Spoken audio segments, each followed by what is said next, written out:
Here he is to save the day. Hello, America. Tonight's Hot List. These are the common sense solution to the stories the mainstream media is just dropping the ball on.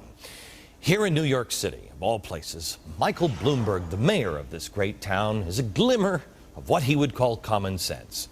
The New York Times reports the city program where the Bloomberg administration is getting up and saying, we're going to fight homelessness. They're going to start giving the homeless one-way tickets out of town.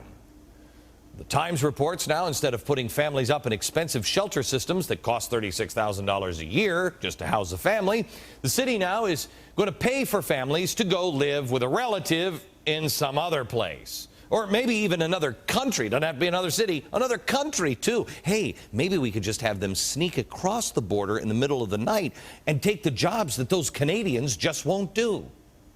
New York has paid for more than 550 families to leave the city since 2007. If they'll pay me to leave the city, I'll consider it. How much? $3? I'll take it. I guess it's like the old song says, if you can make it here, you can make it anywhere. But I guess if you can't make it in New York, get the hell out. Hey, wait a minute. I just thought of something. If they have a relative in another city who can't afford to front them the bus fare to get there, instead the relative's like, I'm sorry, Jack, I can't afford the bus fare. You're going to have to live on the streets. How are these people going to afford having them live in their house? See, here's where this story really lost me.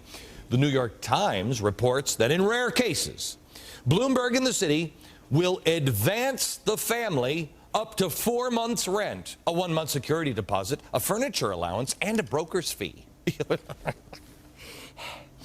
Mr. Mayor, let me just say, usually government is just busy just trying to fix problems, that they created themselves. But you've given me a really good idea. With the recession on, President Obama has come out and said, hey, let's not go to cities like Las Vegas and Orlando. That's crazy. Nothing but a bunch of hookers there. So now they got a bunch of empty hotel rooms there. Cities are collapsing because you've said to everybody you can't go. Why don't we send the homeless people from New York to Vegas or to Orlando? You know what? Nevada has this huge foreclosure crisis. They got a bunch of empty houses. Why can't they just go live in those big empty houses? Wait a minute. Even a better idea. Michael Bloomberg hates guns, but Nevada has a concealed carry law. Mr. Mayor, hear me out here. I'm just thinking out loud. Why don't we take all the guns that you hate so much that are in New York City, arm the homeless, and send them to Nevada? Another problem solved. Here to save the day. And another possible victory for common sense. The Wall Street Journal reports, and this is a report that we haven't independently confirmed yet.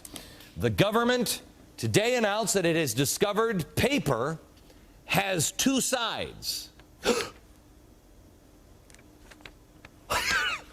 The discovery is going to lead the government now to print on both sides of the paper. Apparently, somehow or another, magically, that's going to save us money. This is, of course, part of the $100 million savings challenge. 3 months ago, the president ordered his cabinet to find $100 million in budget cuts for the current fiscal year. They came back with $102 million in budget cuts.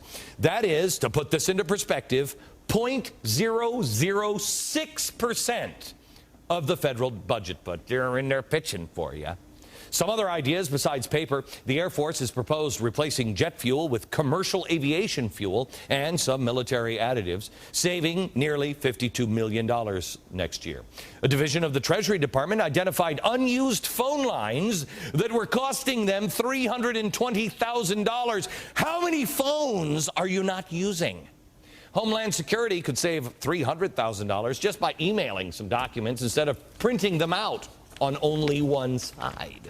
And Homeland Security and the National Highway Traffic Safety Administration say they're going to start getting their news online for free rather than renewing all those newspaper subscriptions. Uh-oh, that sounds like that might cause another problem. That's not going to help the newspaper industry.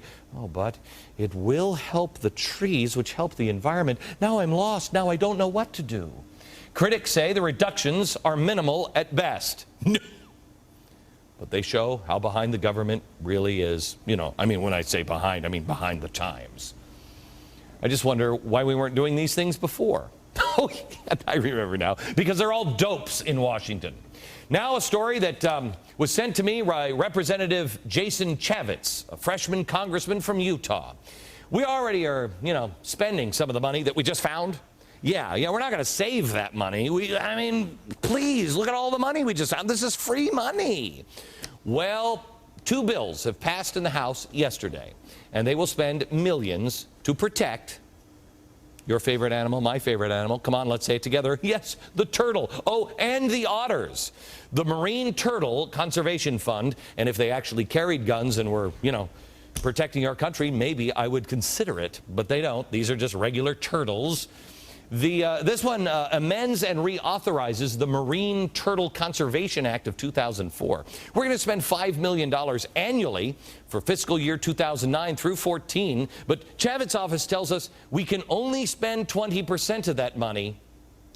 Hang on just a second, because this is really you are going to be so pissed off when I say this.